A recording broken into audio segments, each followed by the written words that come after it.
Hello, everybody, and welcome to another edition of our Community Access. This week, we will visit with Sharon Heskitt and tour the legacy. Then we will visit with a very proud young Marine, Ethan Whiting. Then we went to the American Legion for the awards for our police and fire departments. And finally, we went and rode with odd jobs to pick up garbage. All to date in our Community Access.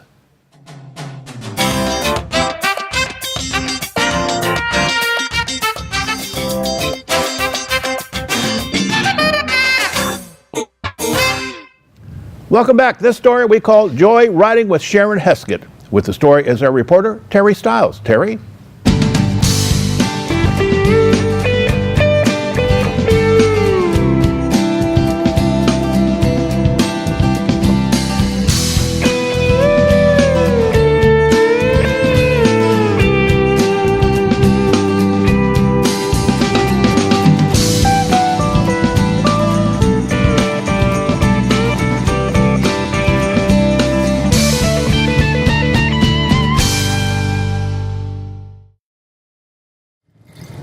Hi, I'm Sharon Heskitt, and welcome back to another segment of Think, Drink, and Move. Today, I'm with Tiffany Turner, and we are here at her Joyride Cycling Studio. We're going to talk about another way to move. If you remember from our analogy previously, we want to think about what we're going to eat. We are going to also want to move, and the other one is think, drink, and move. So it's think about what you're going to eat, drink water, and keep moving. And the analogy was that of a car. And if we think about the type of food we're taking into our bodies, and we drink water, which is akin to oil for an engine, and we move around, we will be able to maintain ourselves quite well without having to go to the doctor. So we're going to continue again the theme of what we can do to move. And at this studio, as you can see, we are highlighting cycling. Tiffany, tell us a little bit about your studio. Okay, well, Joyride Studios, Joyride Cycle specifically, opened up in August. My partner Hannah and I really wanted to bring cycle into this community. People are asking for it often in our other classes. Where we have yoga and fitness. There's a big demand and not a lot of supply. So we did a little research, and we came up with the idea of these real rider bikes, which are different than regular stationary bikes, in that they move. They get a lot more upper body. They simulate more of a real road bike, and they just give you a lot more opportunity to get a whole body workout. They're a little bit more challenging in a lot of ways than a regular stationary bike, but we found that everyone we talked to about it and the research we did that these bikes were superior, and they want to step up in a regular cycle workout, and we have not been disappointed. Since we opened, we did 1 week of free classes, demo week. Our classes were all waitlisted. Everybody wanted to try them. They could do 2, and we wanted everyone to have a chance. Our membership is thriving. Our classes are, for the most part, 70% full or higher. We often are waitlisted through the weekends in a lot of popular classes. And we take great pride in it because people are getting a great workout. I have 6 instructors besides me that do an outstanding job, and they create their own following. So this has given people a chance to come in, move their bodies, which is one of my favorite things in the world to talk about and to do, and it gives everybody a real sense of community. We know everyone's names, they know their instructors' names, we know their story, who they're married to, and it's a great community way to move your body. Yep, and I noticed, Tiffany, that when I first got on, it was a little awkward. It was a little awkward because of the way that it swayed. I got a little anxious just getting on, but now that I'm on, it's just like a regular bike, and I can move from side to side. Mm-hmm. So you had mentioned there was benefits from that side movement for the core. Right. Well, obviously on any stationary bike, you're going to get a cardio workout. We're pedaling, we're riding a bike, and as long as you do that like running, you're going to sweat, and you're going to bring your heart rate up. But most of the time on a bike, you're working your legs and you're getting your cardio. Well, on this bike, which it dips 18 degrees in each direction, and we work on form and explaining how this works for people, but you can lean. So now when I'm leaning here, obviously my legs are still moving, but my core is engaged. Engaged to the point where you can't have a real conversation for very long. Okay? So now I'm also working the triceps here with my top. So we often have them bring their bottom arm back and focus on that. Wow. And you'll see, after a few seconds, Yeah. and then we'll go center, and then the same thing happens here. Your bottom arm drops, so your top tricep is working all the way up here, and your core is engaged, as you can see. Yep. So it becomes a lot more work. Yep, I can see that. Yeah. So, as a first-time person being exposed to this type of bike, and the idea of classes, can you tell me about how much of an investment this would be? Well, we have a lot of different packages, as anything, and we try to find one that fits everybody. We offer 34 classes a week. Wow.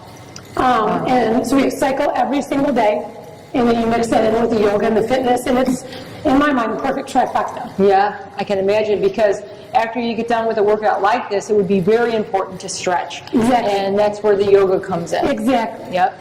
And so, so it sounds like you've got avid interest. Yeah. Oh, yeah. And I think you pointed out earlier with the idea that obviously this is indoor, so that we can do it, you know, any time of the year, and it's available. Well, not only when we have all the snow, Yeah. but when it's too hot, you can Right. come in and still get a good workout. Exactly. Without worrying about overheating, and our classes are 45 minutes.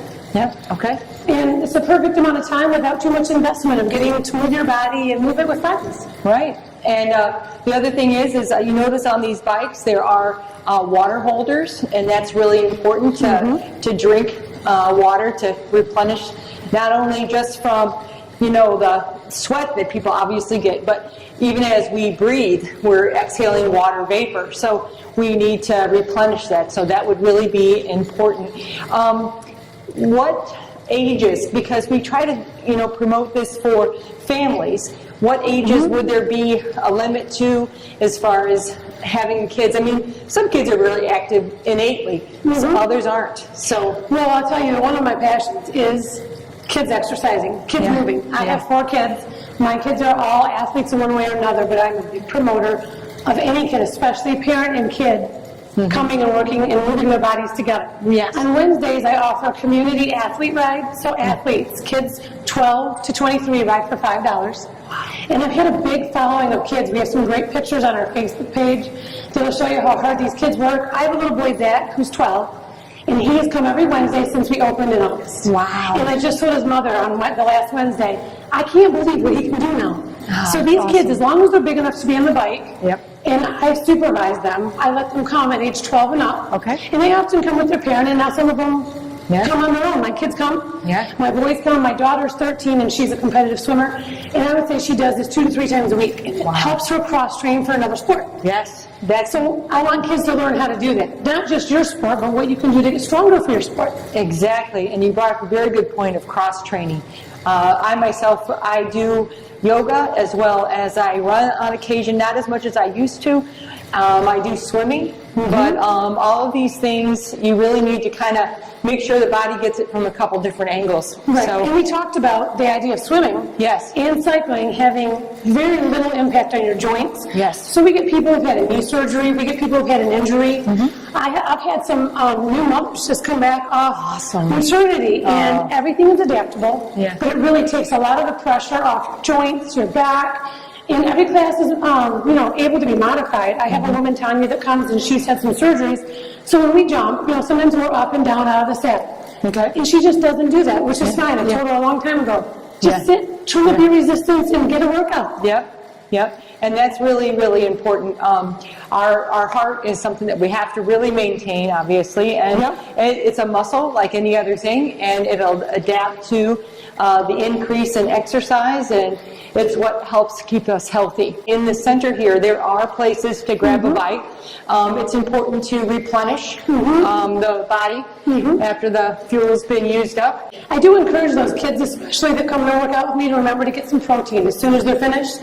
This is a higher intensity exercise, and when you use that kind of endurance and stamina, it's important to replenish, obviously, with water, like we talked about, but with protein. Yes. And if you're an athlete, you need to have a certain amount of protein to keep your muscles performing. Right. Absolutely. So if I'm a beginner, what do you recommend for somebody that I've biked before, so it's not like I've not been on a bike? Right, as most people have. Right. So maybe like a routine, would you suggest that somebody come 2 or 3 times at first and then increase? I mean, is it something that somebody would want to do daily or? Well, so often when I get a beginner, and I get them to text me or email me often and say, where do I start? I haven't been on these bikes. I know how to ride a bike, but I know it's different.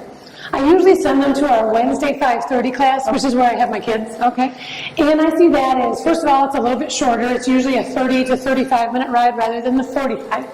And then we do a little extra core, some planks, some things with the bands that we keep in here. So it's a shorter ride to give you a little bit of, it takes away some of the intimidation factor. Yes. Of going on the bike for 45 minutes. Yeah. So we do a little bit of a shorter ride. And what I say is you bring your sneakers, you wear your comfortable clothes. We fit everyone on the bike, as I did with you. Yes, you did.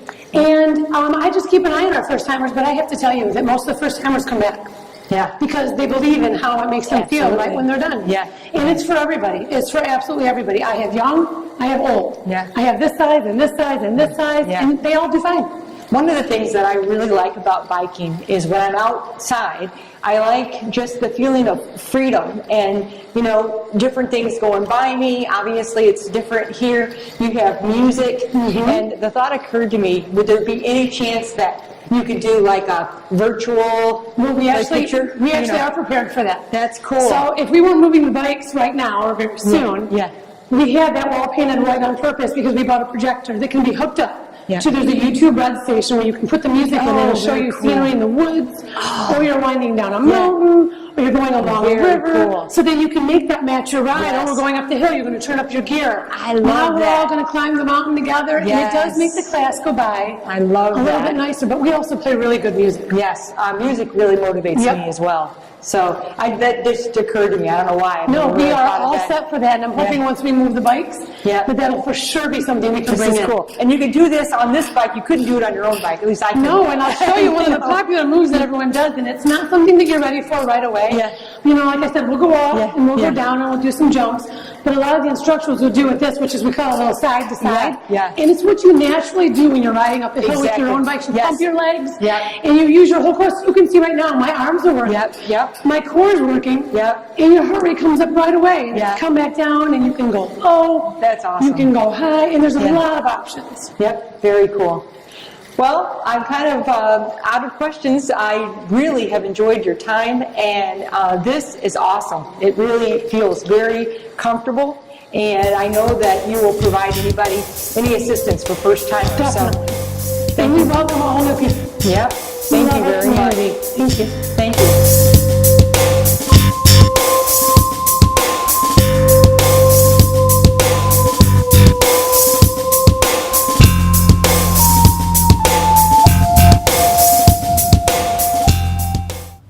Next up, Terry went to Centennial Park to visit with a very, very bright young Marine, Ethan Whiting.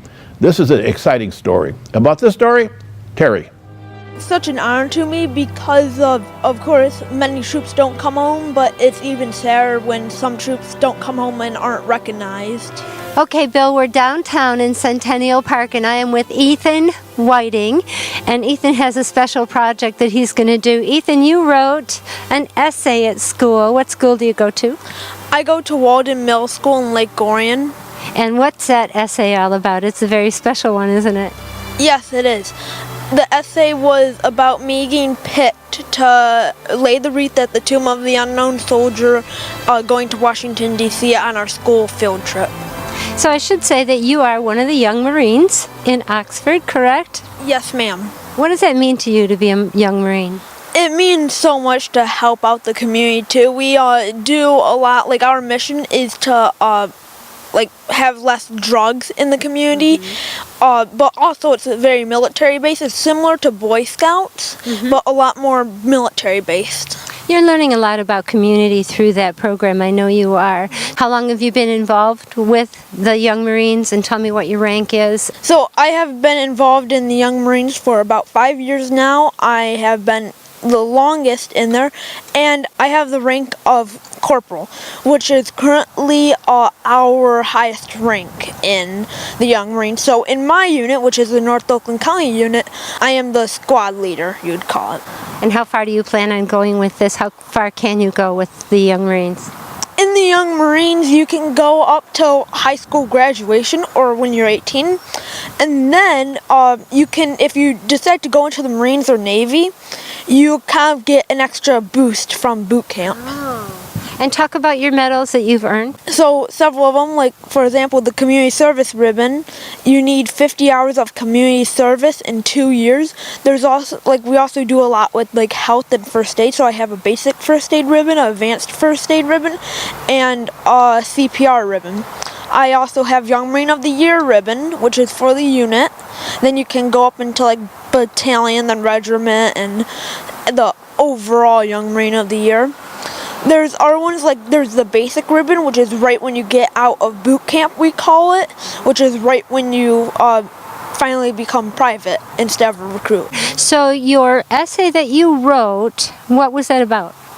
It was about mainly why I should be chosen to lay the wreath at the tomb of the unknown soldier. What I included in it was about the Young Marines and my experiences with sports, responsibility, and helping out the community. And so why do you want to lay a wreath at the tomb of the unknown soldier? What does that mean to you? It's such an honor to me because to be able to honor those troops, because of course many troops don't come home, but it's even sadder when some troops don't come home and aren't recognized. And we don't know who they are. So the Tomb of the Unknown Soldier has the World War I, World War II. Which other ones do you know? I believe there's a Vietnam one too, ma'am. I don't think they have, I'm not sure, but I don't think they have the Afghan war right now, but we'll see. You go tell us. You go check it out for us, and you come back and tell us what that experience was like for you, and I know that you're going to get some video footage, right? Yes, ma'am. And when are you going to go? I'm going to go on the 5th or 16th on Friday. We are going to actually leave, but it's going to be on Saturday. What an exciting trip for you, and what an honor. And think of Oxford while you're there, and hold Oxford in your heart, and we all send our good wishes. And thanks for talking with us, Ethan. Yes, of course. Take care. Have a good trip. You too. Back to you, Bill. I wish I was going with him. Just a great story about Ethan. Next up, we went to the American Legion to watch the awards ceremony about our local police and fire departments. With our reporter is Rachel Baker. Rachel? On the afternoon of Sunday, February 11th, OCTV visited the American Legion to honor Oxford's police and fire departments on their awards night. We spoke to the American Legion commander, Rick Moorhead, to ask what it was all about. Okay, first of all, I'd like to state that yes, this is American Legion Post, but this award ceremony was thought up, and all the work that was done to do this ceremony was done by the American Legion Auxiliary, headed by Pat Bliss, our American Legion Auxiliary President. Now basically, the American Legion is not only a veterans group, but we do contribute to community activities. We do parades, we do school activities, we do other things, military funerals, and what have you. But this wouldn't be possible in this area if we didn't have the support from our community police officers, the Oakland County Sheriff, and the Oakland County Fire Department. They supply all the backup and support we need to do what we do. So this is kind of our way of saying thank you for their help and their support. It's truly a great sacrifice and honor that you're giving them. Thank you so much, sir. You're welcome. After the ceremony, we spoke to a few of Oxford's finest. All right, and what is that a plaque for? This is the Police Officer of the Year Award for the Reserve Officers. It recognizes outstanding service or accomplishments as an officer in the department, as given to you by senior officers in the department. That's an incredible honor. Thank you so much. No, it's my pleasure. I'm glad to be a part of a great team here at the Oxford Police Department and serving our community. I look forward to another great year of doing it as well. All right, Oxford thanks you. And ma'am, I see you have another plaque. I do. This is Officer of the Year, and I'm very, very proud to receive this award. And we have a great department. Love the department. And we have a new chief, and everything has been going very, very well, wonderful. And all looking better, looking up, and I'm very proud. How long have you been serving? almost 10 years. And how long have you served? Since 2015. Wow, that's, great service on both your parts. Thank you so much for your service. It's an honor. Thank you very much. Each service member of the police and fire department dedicates their lives to keep Oxford safe. Tonight, they humbly accepted the rewards of their service and all of Oxford's gratitude.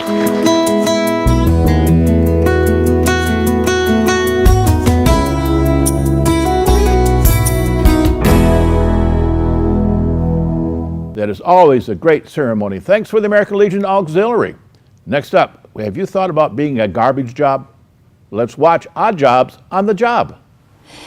So, Bill, every Friday, all of us drag all of our garbage and recycles to the curb and just walk away from them. But have you ever thought about how they get to the truck from our driveway and where they go from there? I've always wondered what these poor guys have to go through in a day, so we're going to spend some time with them and find out. Well, I wake up early and get to work and meet with the guys in the morning. We have some guys checking the trucks out in the morning, the fluids and the tires, and making sure everything is good to go there. And then the drivers will go over the route sheets and check out the new customers and put them in order. And then we just take off. We usually get the trucks out of the shop by 10 after 6, get on the route and start picking. How long is the day? Yeah. It varies from, it could be anywhere from 6 to 8 hours. Sometimes in the summertime might be a little bit longer. People, or spring cleanup is here now. People throwing away more things and just more stuff to pick up. So, and then the weather could be another issue for a longer day, but generally about 6 to 8 hours. As far as the weather goes, my biggest stress is the safety of the guys. We have taken a few days off because of large amounts of snowfall or ice storms. It's not safe to take the trucks out. So but the guys are number one. Keep those guys safe. And then we've had a few cold days, this past winter and even last winter. It was maybe 35 below. And then for the guy in the back, it might even be colder. So we took those days off and made up for them later on. We have 4 crews, generally 4 to 5 trucks going out, depending if it's compost season. We always have recycling out, and 3 trash trucks, then compost. But we also have another truck though for commercial front load dumpsters. The dumpsters you see behind restaurants or businesses. So we have 14 employees. We go as far as, we go to Ortonville, parts of Clarkston, Oxford, Lake Orion, the townships, then a little bit towards Lakeville way down there, up to Rochester Road. And growing. And growing, yes. Yep. So, And your home base is where? Where are you based out of? we are based out of Oxford. We're on Matamora Road, 3323 Matamora Road in Oxford, just north of Oakwood Road. That's where the office is at, and the shop for the trucks. Everything is there in one location. Customers, they come in and pay their bill. They do that. Come in and say hi, talk with Jim at the office. Most challenging routes, probably a lot of routes that are on the back roads. If they're not, like in the wintertime, the hilly routes and the curvy routes, and if they're not cleared right away, they get the ice, and then, just pretty much out in the back roads are the scariest moments sometimes. Yeah, we can accommodate all the extra trash, no problem. It's always a good idea to call the office beforehand, let us know, give us a heads up. Sometimes there is going to be an extra charge for some of that stuff, but we do give them one large item per month. So, but we can still take it anytime, but just give us a call. Talk to Angie Taylor or Jim at the office, and we can set it up, and because they'll record it on the route notes, and then we can make sure it's taken care of. But we cannot pick up, hazardous material. Can't take liquids like oil, oil-based paints. I mean, the water-based paint, if you dry it up, put kitty litter in it, we can take that. We're not supposed to take car batteries, concrete, which, like the concrete in the back can be rough on the truck, might ruin something in the back. So pretty much everything else we can take. I mean, we can take construction, regular trash and all that stuff, and metal. We have a guy we can call. If you have metal, you can call us and we'll call him and he'll come and take it free of charge. No issues there whatsoever. As a family-run business, it's a good idea to call us because we are local. We're here in Oxford, and Lake Orion as well is local. I grew up in Oxford, went to schools in Oxford. I graduated here. My kids go to school here in Oxford now. I think it's good to keep everything local, of course. We hear that all the time. We do pump money back into the community. We do what we can do to help out or sponsor, fundraisers and that. So I think even some of the people that work here still live in Oxford, and we're Lake Orion, even Ortonville, which is close. So it's nice to try to keep it tight like that. Because I like to think of everyone else that works here as family too, and then we have a good atmosphere, and so it works out pretty good. The guys, they do a fantastic job that work for our job. Couldn't do it without them, and I'm glad they're here to help us out. Yeah, we do get some phone calls if someone had maybe a flood in their basement or some weather-related issue, and maybe it destroyed a bunch of their things and they looking for a way to get rid of it. I mean, we have picked up many of those. Yeah, they can always give us a call, and lots of times too now they'll take a picture, send it to the email. We can check it out online and then give them a price or whatever and help them out. We've gone out on Saturdays to do maybe an extra cleanup, to help out. Some people are moving and they want it, they're closing on a house today and they need to get the stuff taken out right now. So we try our best to get there and take care of it and clean it up so they can move on. What would make it a lot easier is if everyone would bag their garbage. I know some people may just take it for granted. They'll have a garbage can, they'll just throw all the loose ends in there, but it's hard on the windy days. Like here in Waterstone, it gets really windy in here, this open ground. And when you're trying to tip a can in there, and all these little papers, they come out and the wind is blowing, and just lots of times they'll just blow it back out, and it's hard to catch up with it and try to catch all the papers. I mean, we try to pick up what we can, but you catch up a piece of paper and it blows away again. But yeah, if it was all bagged up and tied, that makes it a lot easier and faster and keeps everything, the neighborhood cleaner that way too. And even with the recycling too, they can use the little grocery bags at Meijer, put the recycling in there, maybe tie it off and then put it in a recycling bin. They keep it a lot cleaner too. So yeah, I mean, that'd be about the best thing they could do on their behalf. That'd be a big help, actually. Oh, I love serving this community because, like I said earlier, I grew up here. A long time ago, my dad used to own Odd Job Trucking. I used to help him out, work with him, and then, later on, then, we got involved with this side of the garbage business of it, and so I don't think I'll ever leave here because I do like being here. I like to eat in downtown Oxford. I like all the restaurants. It's I even go to some other places and buy parts and get my hoses made down here in downtown at Steve's Auto, and I try to get back in that regard. So go ahead and take that too. Yeah. Sorry about that. So forgot where I was at now. This is your home? Yes. This is and the kids love it here, and a lot of friends here, and so yeah, I don't see myself ever leaving here. I think I'd be a lifer here. It's a great place to live. Oxford is.